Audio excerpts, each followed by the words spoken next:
जय श्री राधे, जय श्री कृष्ण। भक्तजनों, आइए आरंभ करते हैं आज की कथा। वृंदावन में एक महान संत हुए, स्वामी श्री हरिदास जी। इन्होंने श्री बांके बिहारी लाल जी को वृंदावन के निधिवन में प्रकट किया था। एक बार इनसे मिलने अकबर वृंदावन गया और बहुत महंगी रत्नों और तरह तरह के मणियों की माला स्वामी जी के कंठ में पधरा दी। स्वामी जी गले में तुलसी की माला ही पहनते थे। वे अकबर से बोले, नीचे रख दो इसे। अब अकबर स्वामी जी को न देखकर अपनी उस माला को ही देख रहा।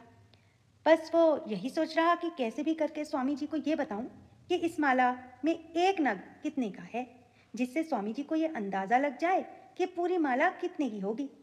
अकबर बताने लगा कि हमारे यमन देश के कोई राजा, उनके मुकुट का एक मणि उससे भी श्रेष्ठ मणि है, ये बहुत सुंदर है।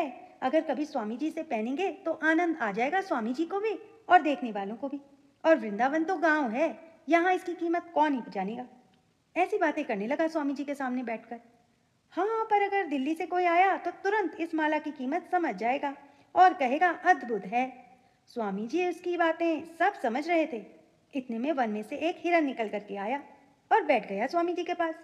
स्वामी हरिदास जी प्रेम से हिरन को सहलाने लगे। पता नहीं उनके मन में क्या आया कि वो मणियों की माला हिरन के गले में पहना दी। अकबर ये सब देख रहा था और उसका हृदय तो बाहर निकलने को हो गया। वो बोला, आगरा खरीद लिया जाएगा, इतनी महंगी है ये, और स्वामी जी से हिरन को पहना रहे हैं।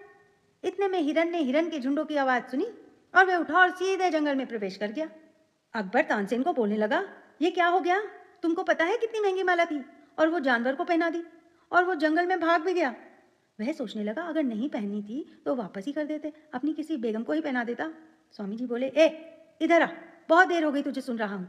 कभी तू मणि की बात करता है, कभी माला की। क्या माला वापस चाहिए तुझे? मन में तो अकबर सोच रहा था, दे ही दो, जानवर से तो अच्छा मैं ही रख लूं।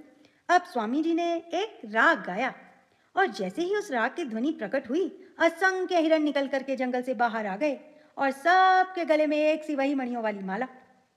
अकबर से बोले, तुझे कसम है, अपनी वाली माला ही लेकर के जाना, बता कौन सी है तेरी माला। अकबर समझ गया, ये कोई फकीर नहीं, कोई राह चलता जादूगर नहीं, ये कोई चमत्कारी महापुरुष नहीं, ये तो साक्षात प्रिया प्रीतम को लाड लड़ाने वाली हमारी श्री ललिता जी सखी के अवतार स्वामी श्री हरिदास जी महाराज हैं। कान पकड़ लिए, बोले, माफ कर दीजिए महाराज, अब ऐसी बातें नहीं होंगी। ठाकुर जी से जब प्रेम होगा ना, तब संग्रह का मन नहीं करेगा।